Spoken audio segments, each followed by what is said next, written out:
ಈಗ ಇಲ್ಲಿ ನೀರುಳ್ಳಿ ಕಟ್ ಮಾಡಿ ಇಟ್ಟಿದ್ದೇವೆ, ಕಾಯಿ ಮೆಣಸು ಕಟ್ ಮಾಡಿ ಇಟ್ಟಿದ್ದೇವೆ. ಇದು ಶೇಂಗಾ ಬೀಜ. ಈಗ ಒಂದು ಸ್ವಲ್ಪ ಎಣ್ಣೆ ಇಟ್ಟು ಬಾಣಲೆಗೆ ಎಣ್ಣೆ ಹಾಕಬೇಕು, ಅದಕ್ಕೆ ಶೇಂಗಾ ಬೀಜ ಹಾಕಬೇಕು. ಇದನ್ನು ಚೆನ್ನಾಗಿ ಫ್ರೈ ಮಾಡಬೇಕು. ಎಣ್ಣೆಯಲ್ಲಿ ಸರಿ ಹುರಿಬೇಕು. ನಾವೀಗ ಒಂದು ಅವಲಕ್ಕಿ ರೆಸಿಪಿ ಮಾಡುವ.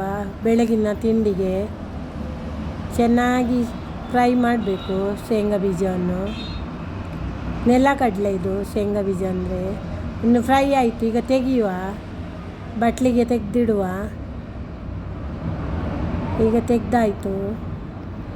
ಇದೇ ಎಣ್ಣೆಗೆ ಸಾಸಿವೆ, ಉದ್ದಿನಬೇಳೆ ಮತ್ತು ಕಡಿಪತ್ತ,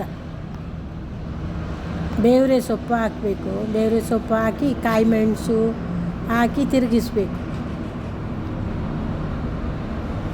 ಬೇವರೆ ಸೊಪ್ಪು, ಕಾಯಿ ಮೆಣಸು, ಉದ್ದಿನಬೇಳೆ, ಸಾಸಿವೆ ಹಾಕಿ ಚೆನ್ನಾಗಿ ಫ್ರೈ ಮಾಡಬೇಕು. ಫ್ರೈ ಆದಮೇಲೆ ನೀರುಳ್ಳಿ ಕಟ್ ಮಾಡಿ ಇಟ್ಟದ್ದು ಹಾಕಬೇಕು. ಚೆನ್ನಾಗಿ ಫ್ರೈ ಮಾಡಬೇಕು. ಕಲ್ಲರ್ ಚೇಂಜ್ ಆಗುವವರೆಗೆ ಫ್ರೈ ಮಾಡಬೇಕು.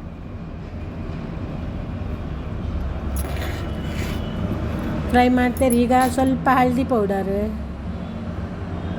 ಪೌಡರ್ ಹಾಕಿ ಫ್ರೈ ಮಾಡಬೇಕು. ತಿರುಗಿಸ್ತಾ ಇರಬೇಕು. ಗ್ಯಾಸ್ ಸ್ಲೋ ಇಡಬೇಕು. ಚೆನ್ನಾಗಿ ಫ್ರೈ ಮಾಡಬೇಕು. ಈಗ ತೊಳೆದಿಟ್ಟ ಅವಲಕ್ಕಿ, ಇದು ತೊಳೆದಿಟ್ಟಿರುವ ಅವಲಕ್ಕಿ, ದಪ್ಪ ಅವಲಕ್ಕಿ ಇದು ಹಾಕಬೇಕು. ಇದಕ್ಕೆ ತೊಳೆದಿಟ್ಟಿರುವ ದಪ್ಪ ಅವಲಕ್ಕಿ ಮತ್ತು ಶೇಂಗಾ ಬೀಜ ಫ್ರೈ ಮಾಡಿಟ್ಟದ್ದು ಹಾಕಬೇಕು.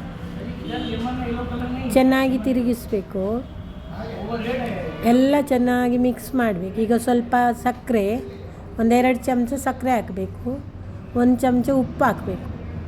ಚೆನ್ನಾಗಿ ತಿರುಗಿಸಿ ಎಲ್ಲ ಒಟ್ಟಿಗೆ ಮಿಕ್ಸ್ ಮಾಡಬೇಕು. ಚೆನ್ನಾಗಿ ಮಿಕ್ಸ್ ಮಾಡಬೇಕು.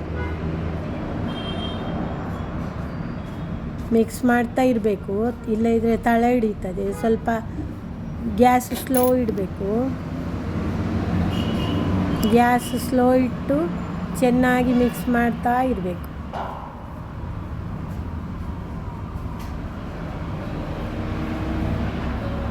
ಚೆನ್ನಾಗಿ ಮಿಕ್ಸ್ ಮಾಡಬೇಕು.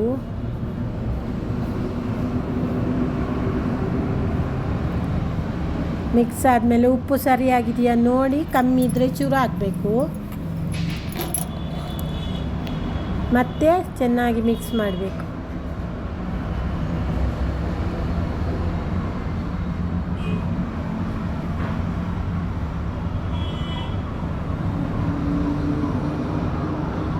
ಇದು ಈಗ ರೆಡಿ ಆಯಿತು. ಇನ್ನು ಸ್ವಲ್ಪ ಇದು ತೆಂಗಿನ ತುರಿ ಹಾಕಬೇಕು.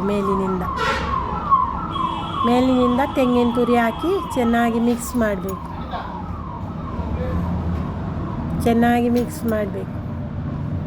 ತೆಂಗಿನ ತುರಿ